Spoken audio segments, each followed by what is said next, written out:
You ask Tiger to solve.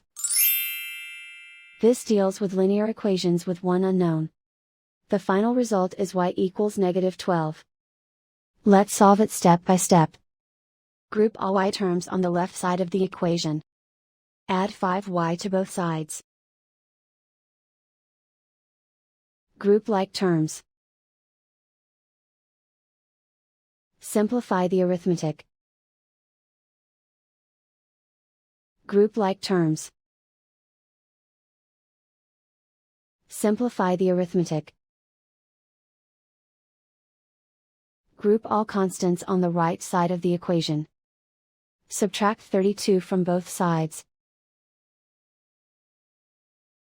Simplify the arithmetic.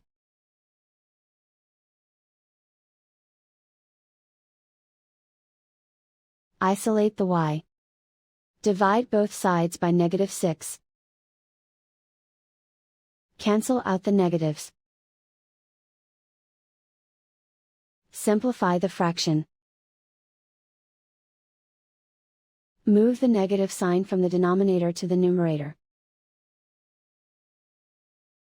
Find the greatest common factor of the numerator and denominator.